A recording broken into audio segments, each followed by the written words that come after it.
अस्सलाम वालेकुम students, welcome to my YouTube channel easy solutions of mathematics. हम लोग कर रहे हैं one dimensional heat equation. One dimension heat equation के स्टार्टिंग वाले टॉपिक्स में मैंने हीट इक्वेशन की डेरिवेशन, यूनिकनेस और वन डायमेंशन के अकॉर्डिंग उसकी 6 मैंने आपको एग्जांपल्स करवाई थी। और वो एग्जांपल्स थी कि जब हमारे पास होमोजीनियस बाउंड्री कंडीशंस होती हैं। होमोजीनियस और इन होमोजीनियस जो बाउंड्री कंडीशंस है उनका इंट्रो जो है वो मैं पहले एग्जाम्पल के साथ दे चुकी हूँ कि वो क्या होती है। अगर आपने वो वीडियो नहीं देखी तो प्लेलिस्ट में जाकर वो वीडियो देख लें।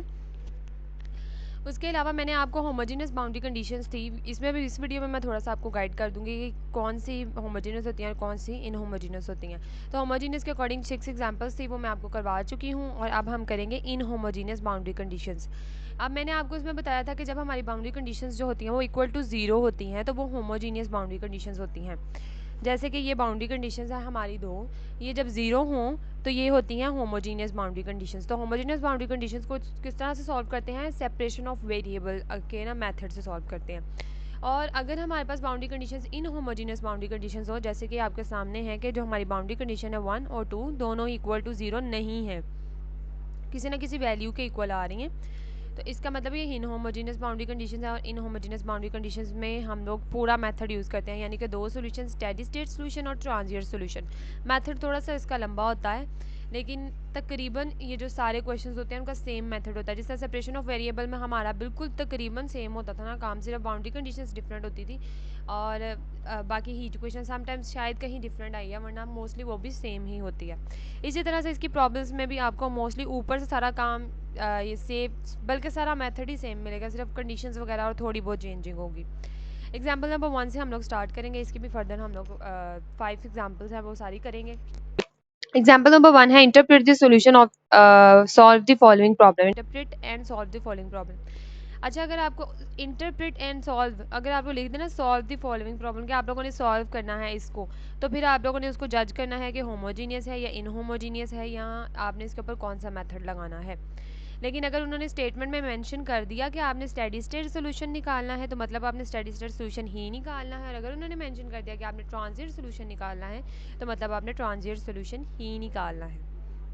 अब इसके अंदर उन्होंने कुछ मेंशन नहीं किया, तो हमें देख के पता चल गया है कि बाउंड्री कंडीशंस जो हैं दोनों वो इन होमोजीनियस हैं। तो डेट्स वाई हम लोग इसके ऊपर स्टेडी स्टेट सोल्यूशन एंड उसका हम लोग ट्रांजिएंट सोल्यूशन निकाल के तो इसे सॉल्व करेंगे। तो सोल्यूशन की तरफ चलते हैं। अब स्टेडी स्टेट सोल्यूशन के अंदर क्या होता है कि हमारी जितनी भी इक्वेशंस, जो बाउंड्री कंडीशंस, हमें जो जो कुछ गिवन होता है हम उसको नाम दे देते हैं इक्वेशंस का।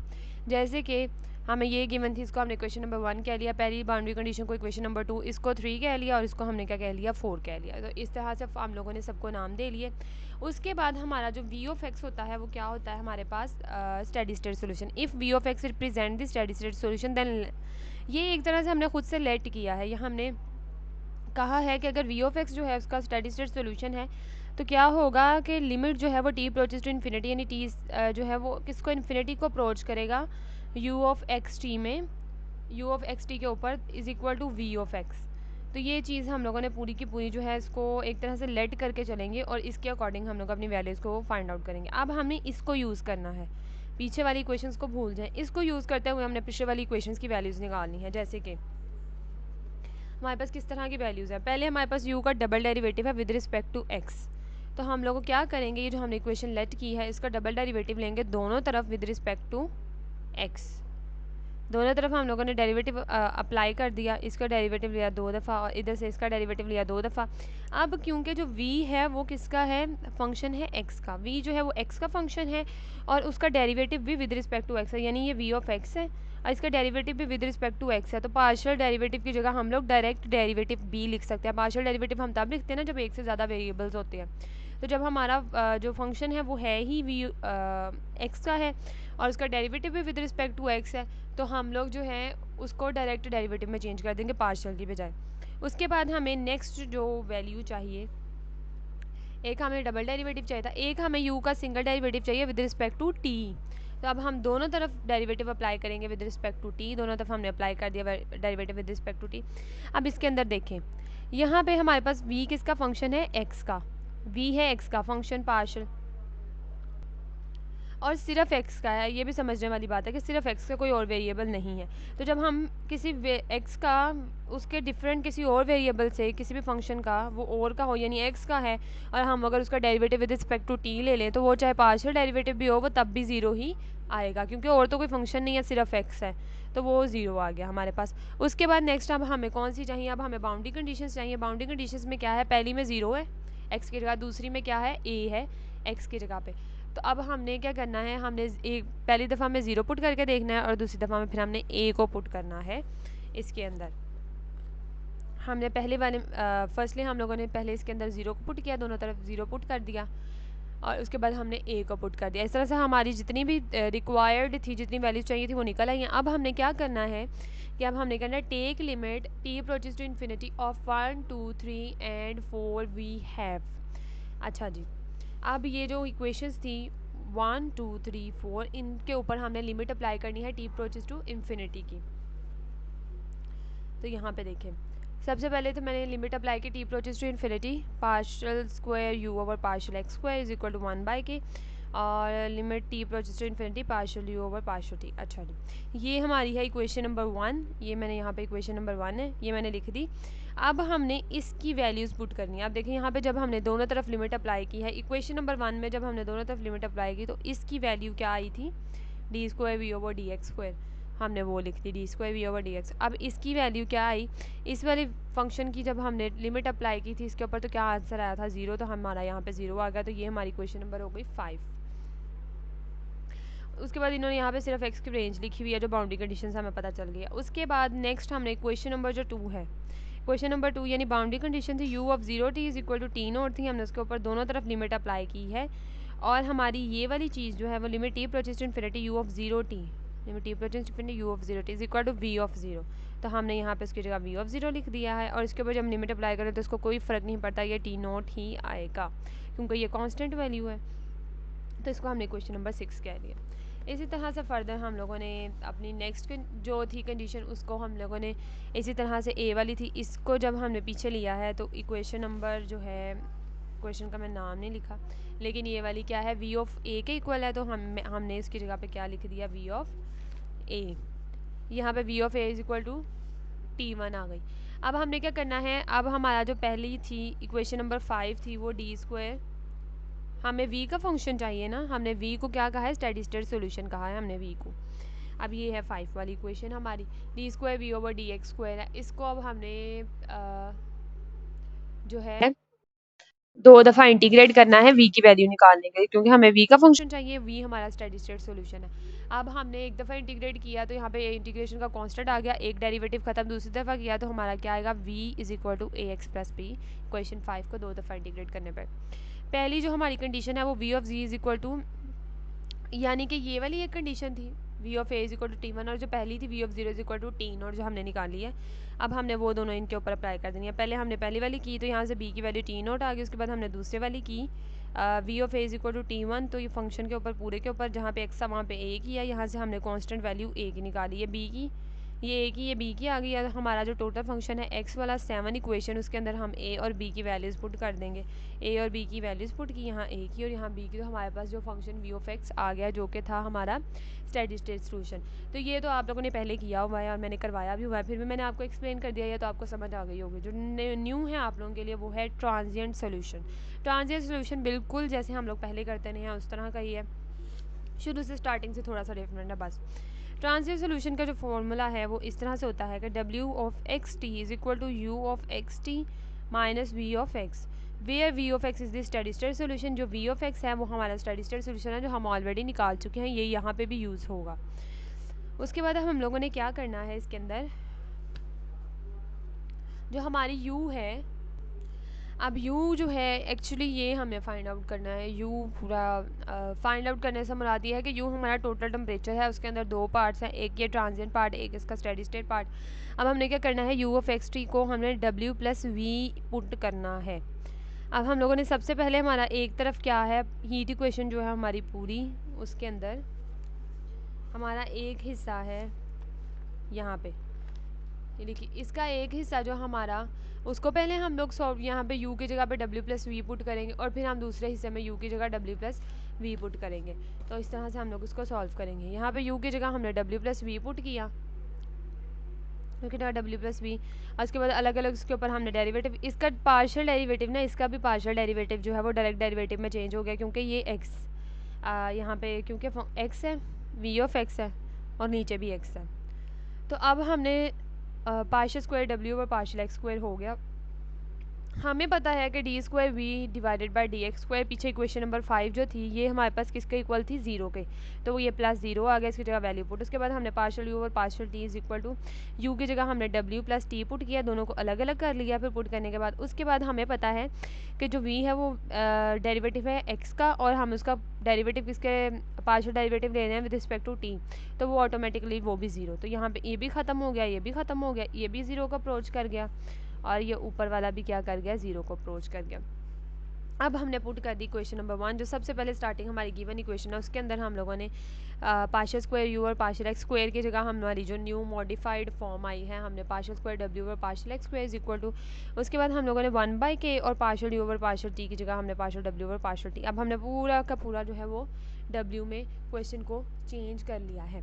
अब हमने क्या करना है, इसकी बाउंड्री कंडीशंस को भी हमने चेंज करना है डब्ल्यू के अकॉर्डिंग। तो डब्ल्यू किसके इक्वल है, u of 0t minus V of 0, यानी x की जगह पे 0 है तो यहाँ पे भी 0 आएगा। तो ये हमारी बाउंड्री कंडीशंस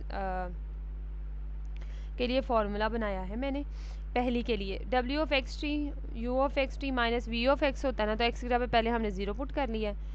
तो यहाँ पे देखें v ऑफ 0 हमारे पास टी नॉट के इक्वल है, पीछे हम लोगों ने स्टडी स्टेट में किया है, और ये वाला हमारा गिवन क्वेश्चन जो है वो u ऑफ 0t, साथ में आपको एक दफ़ा दिखाती हूँ, u of 0t is equal to T naught है, तो T naught minus T naught होकर 0 हो गया। इसी तरह डब्ल्यू ऑफ ए टी के लिए हम लोगों ने क्या करना है, एक्स की जगह पे ए पुट कर देना इक्वेशन में, एक्स की जगह पे ए पुट करने के बाद हमने u ऑफ ए टी को हमने t1, इसकी वैल्यू गिवन क्वेश्चन में t1 है, और v ऑफ a जो है जो हमने निकाला है स्टडी स्टेट सोल्यूशन उसमें t1 है, तो t1 माइनस t1 0, यानी कि हमारी w of 0t and w of a t दोनों किसके इक्वल हो गए हैं, 0 0 के इक्वल हो गए हैं। नेक्स्ट अब हमने करना है इसे solve by separation of variable. आगे से वैसे ही चलना है जैसे हम लोग पहले सॉल्व करते रहे हैं, लेकिन हमारा फंक्शन पहले u का होता था, अब हमने w का कर दिया। Now solve by separation method and w is the function of x of x and t of t। सो अब हमने w को x और t का फंक्शन लेके चलना है, x of x and t of t कह देना हम लोगों ने, u की जगह पे हम लोगों ने xt पुट कर दिया, दोनों तरफ हीट इक्वेशन जो हमारी गिवन है ना उसके अंदर मैं पुट कर रही हूँ। उसके साथ हमारा यहाँ पे t जो है वो अंदर एक्स्ट्रा था, उसको हमने कांस्टेंट करके बाहर निकाल लिया। यहाँ पे हमारे पास x जो था वो एक्स्ट्रा था, उसको हमने बाहर कर लिया, अंदर t रह गया। उसके बाद ये x का डबल डेरिवेटिव ओवर x, ये सारा पिछला काम है, उसको हमने दोनों को किसी कांस्टेंट माइनस लैम्डा स्क्वायर के इक्वल कह लिया। इसी तरह से हमने पहले इसको इसके बराबर किया, फिर इस पूरी चीज़ को उठा के इसके बराबर किया, और देन हम लोग फर्दर इसको सॉल्व करते करते डी स्क्वायर रूट्स निकाले, इसको सॉल्व करते। इसको सॉल्व करने का तरीका मैं पीछे काफ़ी दफ़ा वीडियोस में बता चुकी हूँ, इसलिए मैं दोबारा नहीं करवा रही। अगर आपने अभी तक वीडियोस नहीं देखी तो आप जाकर मेरी प्लेलिस्ट पे मेरी वीडियोस देख सकते हैं, और अगर आपने मेरा चैनल भी सब्सक्राइब नहीं किया तो प्लीज़ मेरे चैनल को सब्सक्राइब करें और वीडियो को लाइक करना मत भूलिएगा। अब हमने इसके रूट्स निकाले, कॉम्प्लेक्स रूट्स थे, कोस और साइन में वैल्यूज़ को लिख लिया। उसके बाद अब हमने जिस तरह कंडीशंस बनाते होते थे, अब हमारे पास कंडीशंस हैं दो w वाली, यहीं पे मैं लिख देती हूँ। w वाली कंडीशन है हमारे पास पहली 0t इज़ इक्वल टू 0। अब यहाँ पे क्या है, x की जगह पे क्या है, अब हमने x के अकॉर्डिंग, ये x ऑफ x है, तो इसके अकॉर्डिंग हमने यहाँ से कंडीशंस निकालनी है। तो हमारी जो कंडीशन निकलेगी इसमें से वो क्या होगी, x ऑफ x की जगह पे क्या है 0, तो इधर किसके इक्वल है, ये भी 0 के। उसके बाद दूसरी थी a t is equal to 0, तो यहाँ पे x की जगह क्या है a, x of a is equal to 0। तो ये दो कंडीशंस आ गई, हमने इनको कर दिया अप्लाई, x ऑफ 0 पहले अप्लाई की, फिर x ऑफ a अप्लाई किया, एंड पहले में से हमारे पास c1 की वैल्यू जो है वो 0 आ गई।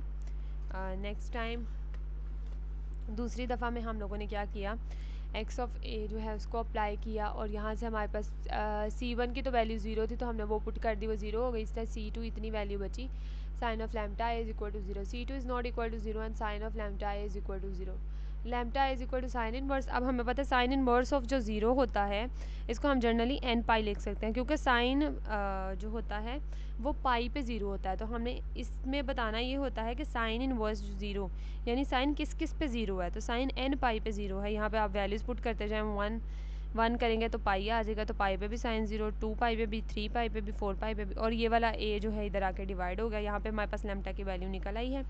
अब देखें C1 की वैल्यू 0 है और C2 की वैल्यू नहीं निकली, यानी कि कोई आइगन वैल्यू निकली है। तो अब यहाँ पे x में C1 की जगह आप 0 पुट कर देंगे तो ये वाली चीज़ ख़त्म। पीछे क्या रह जाएगा, इतनी वैल्यू रह जाएगी सिर्फ C2 sign of lambda x, उसमें से भी हमारे पास आइगन वैल्यू आ चुकी है। तो हम लोगों ने इसका जो आइगन फंक्शन है उसको कुछ इस तरह से लिख लेंगे कि Cn sine of lambda N X. उसके बाद पुट वैल्यूज़ इन W। अब शुरू में हमने जो W लेट किया है जिसको हमने एक्स टी कहा है, इस वाले W को मैं साइड पर लिख रही हूँ, is equal to X of X and T of T. अब हमारे पास इसकी वैल्यू भी आ गई है, इसकी वैल्यू भी आ गई है, हमने कांस्टेंट की भी निकाल लिया, तो हमने दोनों को W में पुट कर देना है। अब हमने W को भी super position, principle of super position आप लोग चाहें तो ऊपर लिख भी दें उसको यूज़ करते हुए। यहाँ पे हमने वैल्यूज़ लगा दी हैं। एक्स की जगह पे उसका आइगन फंक्शन क्या नहीं कर रहा था, ये सारा साथ समेशन भी लगा दिया क्योंकि अंदर हमने एन कर दिया था, और लैम्डा को भी एन कर दिया था क्योंकि ये कोई आइगन वैल्यू निकल आई है। यहाँ पुट की, और जो हमारे पास टी की वैल्यू थी वो ये थी, हमने उसको पुट कर दिया। अब हमारे पास जो रह गई है वो क्या है, इनिशियल कंडीशन। बाउंड्री कंडीशंस को भी हम लोगों ने अकॉर्डिंगली चेंज कर लिया था। अब लेकिन हम लोगों ने, आप लोग चाहें तो बाउंड्री कंडीशंस के साथ ही इनिशियल कंडीशन को भी वहीं पे चेंज कर दें, लेकिन नहीं तो आप चाहें तो आप लोग इस स्टेप में आके भी इनिशियल कंडीशन को चेंज कर सकते हैं। जब हमारा इतना फंक्शन निकल आता है तो हम इसके ऊपर इनिशियल कंडीशन को करते हैं अप्लाई। अब इनिशियल कंडीशन हमारे पास थी u of X zero is equal to F of X. तो अब हमने इसे w में चेंज करना है, तो w का फॉर्मूला लिखा सबसे पहले हम लोगों ने, उसके बाद u ऑफ एक्स ज़ीरो हमारे पास था एफ ऑफ एक्स इक्वल, यानी गिवन क्वेश्चन में ये था माइनस v ऑफ एक्स क्या था हमारा, स्टेडी स्टेट सोल्यूशन। ये था steady state solution, steady state solution. तो वो हमारा ये सारा निकला इस क्वेश्चन का, तो पूरा स्टेडी स्टेट सॉल्यूशन लिख दिया। अब इतने बड़े फंक्शन को लिखने के बजाय हमने डायरेक्ट उसको g ऑफ x कर दिया है, यानी कि इसकी जो इनिशियल कंडीशन बनी है, ये इनिशियल कंडीशन है। इनिशियल कंडीशन हमारे पास बनी है w x of zero is equal to g of x। ये आ गई इनिशियल कंडीशन। और उसके बाद हम लोगों ने अब क्या किया, जहाँ जहाँ पे हमारा वो t है उसको हमने यहाँ पे ज़ीरो कर दिया। अब यहाँ पे जब हम t को ज़ीरो करेंगे तो एक्सपोनेंट की पावर ज़ीरो क्या होती है, वो 1 हो जाती है, तो सिर्फ ये चीज़ रह जाएगी। w ऑफ एक्स ज़ीरो किसके इक्वल होता है, g ऑफ एक्स के, तो is equal to summation n B N sine of lambda N X. अब यहाँ तक तो आप लोगों को सारी समझ आ गई होगी, और तकरीबन वही पुरानी चीज़ें भी हैं, उसी तरह से मेथड करना है। लेकिन अब आगे से स्टूडेंट्स बहुत ज़्यादा कंफ्यूज होते हैं। आगे से मैं अब आपको 2 तरीके बताऊंगी ये करने के। आप लोग चाहें तो मैंने जो पिछला होमोजीनियस वाला सारा पार्ट करवाया ना, आप लोग उसमें भी इस तरह से लिख कर सकते हैं। कहीं कहीं पे मैंने वो बिल्कुल इस तरह ही करवाया, कहीं कहीं पे मैंने चेंज करवा दिया, तो आप लोग चाहें इसको वहाँ पर भी अडॉप्ट कर सकते हैं इस फॉर्मूले को लेके। अब आप चाहें तो आप लोगों का जो फंक्शन बन जाता है, उसके बाद जो आपका एक वेरिएबल निकलता है bn, जैसे कि यहाँ पे वेरिएबल था हमारे पास Cn और C3, तो हमने Cn और C3 को हमने Bn कह लिया था। आप लोग चाहे A कह लें, B कह लें, C कह लें, कुछ भी कह लें। आप लोगों ने उस कांस्टेंट को रखना है साइड पे, is equal to 2/a। 2/a का मतलब है आपकी रेंज जहाँ तक है। अब हमारी 0 से a ही है बाउंड्री कंडीशन, एक 0 की थी, एक a की है, तो इसका मतलब है रेंज 0 से a है। अगर हमारे पास बाउंड्री कंडीशन होती 0 की और एक 1 की, तो इसका मतलब है वो 0 से 1 है। तो 0 से 1 का मतलब है कि यहाँ पे 1 आ जाना था, यहाँ पे भी 1 आ जाना था, तो वो तो इजीली सॉल्व हो जाना था। तो 2/a 0 से a g of x sine of n pi by a x dx। आप लोगों ने इस फॉर्मूले को कर लेना है याद। इसी तरह से आपने उस कांस्टेंट को साइड पे रखना है, 2/a 0 से फॉर्मूला लगाना है। आपका जो फंक्शन है गिवन एफ ऑफ एक्स है या जी ऑफ एक्स, आपने उसको लिखना है, साथ आपने sine and pi by a x d x लिख देना है। और ये था 4 ईयर साइन सीरीज़, और ये फार्मूला आप लोगों ने एज इट इज़ को याद कर लेना है। और इसका डिफरेंट मेथड भी मैं आपको भी दिखा देती हूँ जल्दी से। अच्छा जी, इसको जल्दी से सॉल्व कर लेते हैं। हमारे पास जो जी ऑफ एक्स की वैल्यू थी, अब हमने इसको पुट करना है। वो क्या वैल्यू थी हमारे पास, एफ ऑफ एक्स माइनस ये सारी चीज़, ये सारी वैल्यू जो है इस पूरी को हमने कहा था जी ऑफ एक्स, इस पूरी को जी ऑफ एक्स कहा था हमने। इस पूरी को उठा के हम लोगों ने यहाँ पे कर दिया पुट। उसके बाद हम लोगों ने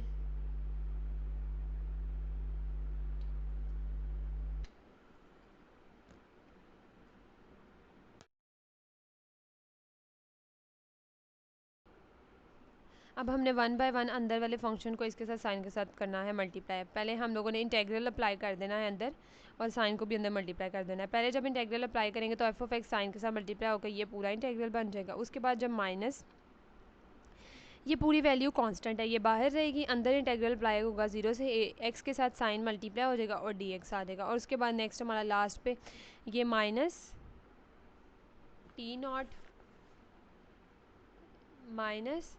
नॉट और उसके साथ अंदर इंटेग्रल अप्लाई होगा 0 से a sine of n x d x. अब हमने सबसे पहले इसको सॉल्व करना है और उसके बाद फिर हमने इसके इंटेग्रल को सॉल्व करना है, और जब इनकी वैल्यूज़ निकल आएंगी तो इसके अंदर हमने वैल्यूज़ को पुट कर देना है।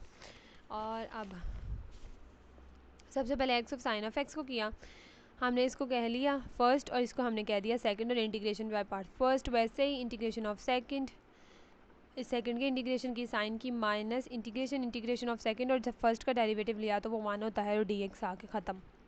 अब मैंने सिंपल इसके ऊपर लिमिट्स अप्लाई की हैं, ये आप लोग देख सकते हैं। इसको मैंने थोड़ा सा जो है ना यहाँ पे फ्रैक्शन लगा दी थी तो थोड़ा सा मेरे लिए आसानी हो जाए। अपर लिमिट अप्लाई की इसके ऊपर, लोअर लिमिट, जब लोअर लिमिट हमने अप्लाई की 0 तो यहाँ पे भी तो लिमिट अप्लाई होनी है ना, तो यहाँ पे 0 आ गया तो वो तो पूरी वैल्यू को 0 कर देगा, तो 0। अपर लिमिट अप्लाई की तो ये, लोअर लिमिट अप्लाई की तो 0, उसके बाद माइनस माइनस प्लस, और उसके बाद जब दोबारा से कोस और ये a बाय एन पाई कर लिया तो सिर्फ अंदर कोस बचेगा, दोबारा से कोस की इंटीग्रेशन की तो साइन एन पाई ओवर ए, और दोबारा से नीचे ये वैल्यू आ जाएगी। उसके बाद ये पलट के इसके साथ मल्टीप्लाई हो जाएगा, और यहाँ पे भी upper limit minus lower limit करके अब हमने कोस एन पाई का एक जर्नल टर्म है कोस एन पाई।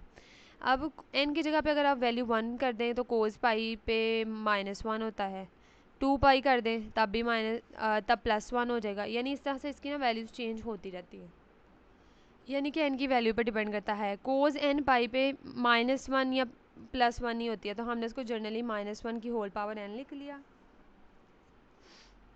अब यहाँ पे ये जो है ये वैल्यू 0 हो गई इसकी, ये ख़त्म, और ये वाली चीज़ हमारी जो है वो इस इंटेग्रल का आंसर आ गया। सिंपल सेकंड वाली तो बहुत ही सिंपल है, इसकी सिंपल कोस की हमने साइन की इंटीग्रेशन की, जो कोस आ गई माइनस कोस, नीचे वाली वैल्यू ऊपर चलेगी क्योंकि एंगल का डेरिवेटिव नीचे डिवाइड होता है ना इंटीग्रेशन में। सारा इसको किया, उसके बाद कोस एन पाई को दोबारा से -1 की पावर एन लिख दिया। आप लोग एन लिखे चाहे एम लिखें, कुछ भी लिखें, कोई फ़र्क नहीं पड़ता। उसके बाद इस माइनस को अंदर मल्टीप्लाई करवा दिया तो हमारे पास इसकी वैल्यू भी आ गया। हमने पिछली इक्वेशन में जो हमने ली थी ये वाली, उसके अंदर हमने इसको कर दिया पुट। अब हमने ये पूरा इंटेग्रल लिखा, माइनस ये वैल्यू थी इसके जो इंटेग्रल था, इसके साथ जो इंटेग्रल था ना उसका आंसर लिख दिया, और टी नोट के साथ जो इंटेग्रल था हमने उसका आंसर लिख दिया। उसके बाद मैंने क्या किया, सिंपल इसको अंदर मल्टीप्लाई करवाया, इसको भी अंदर मल्टीप्लाई करवाया। ये सारी सिंप्लीफिकेशन आपके सामने है। वीडियो बहुत लेंथी हो जाएगी अगर मैं छोटी छोटी चीज़ें बताने लगूँगी, तो आप लोगों के सामने सिंप्लीफिकेशन है, चाहे स्क्रीनशॉट ले लें चाहे हाथ से करके देख लें। सिंपल इसको भी अंदर मल्टीप्लाई करवाएं और इसको भी अंदर मल्टीप्लाई करवाएं। उसके बाद 2/a को भी अंदर मल्टीप्लाई करवा दें। उसको मल्टीप्लाई करवाने के बाद आप लोग सिंप्लीफिकेशन करेंगे ना जब, तो आपकी ये वाली वैल्यू और ये वाली वैल्यू कैंसिल हो जाएंगी और आपके पास ये दो वैल्यूज़ बचेंगी, और इनमें से मैंने 2/n पाई को कॉमन ले लिया है, तो अंदर ये वाली चीज़ बच के बिल्कुल वही आंसर आ गया जो बुक वाला है। अच्छा जी, हम लोग क्योंकि के एल मीर की बुक को मेथड्स ऑफ मैथमेटिकल फिजिक्स में के एल मीर की बुक को फॉलो कर रहे हैं, ऑरेंज वाली को, लेकिन ये आपको एक और तरीका, जो मेरे पास एक और बुक है, ये पार्शियल डिफरेंशियल इक्वेशंस हैं बाय Z.R. भट्टी की बुक है। इसके अंदर ये क्वेश्चन था सेम, उसके अंदर देखें यहाँ तक जब हम लोग पहुँच गए, उसके अंदर जो मैंने आपको फार्मूला कहा था, यहाँ तक हम लोगों ने जब g of x is equal to summation b n और साइन यहाँ तक वैल्यू निकाल दी थी। उसके बाद फार्मूला जो मैंने आपको बताया था वो मैंने आपको ये बताया था कि बी एन है तो 2/a कर लिया, और 0 से a, और g ऑफ x और sine of n pi by a, यानी कि ये फार्मूला जो कांस्टेंट होगा उसको इधर रखा, फंक्शन को अंदर रखा, 0 से a 2/a करके अंदर साइन रखा, dx करके सॉल्व कर दिया। लेकिन अगर आप लोग चाहें तो इसके बाद डायरेक्ट आप लोग इन्होंने क्या किया है कि 0 से a दोनों तरफ multiplying both side by sine lambda m x, यानी कि साइन लैम्डा एन एक्स है ना, तो उन्होंने वेरिएबल चेंज करके एम एक्स कर दिया, integrating with respect to x किया है, और 0 से a ले लिया लिमिट। अब आपकी अकॉर्डिंगली अगर आपका कोई क्वेश्चन है जिसमें बाउंड्री कंडीशन 0 से 1 जा रही है, आपकी रेंज यहाँ आपकी रेंज 0 से 3 जा रही है, 2 जा रही है, सो ऑन कुछ भी जा रही है, तो आपने उस यहाँ पे a की जगह वो ले लेनी है। अब क्योंकि हमारी 0 से a थी तो दोनों तरफ 0 से a अप्लाई किया और साइन को उन्होंने ले लिया। उसके बाद उन्होंने सिंपल इस साइड पे उन्होंने ना कैलकुलेशन स्टार्ट कर दी, -2 से मल्टीप्लाई डिवाइड करवाया। -2 साइन अल्फ़ा साइन बीटा का फॉर्मूला होता है cos alpha plus beta minus cos alpha minus beta, उसके अकॉर्डिंगली उन्होंने इसको सॉल्व किया है। उसके बाद इन्होंने इसके ऊपर कोस की पहले इंटीग्रेशन की इतने की, और फिर इस कोस की अलग से इंटीग्रेशन की, दोनों के इंटेग्रल्स करके सॉल्व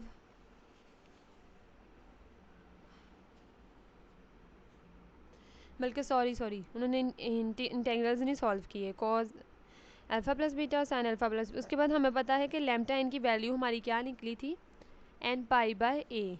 लैम्डा एन की वैल्यू थी और लैम्डा एम की वैल्यू क्या होगी, एम पाई बाय ए।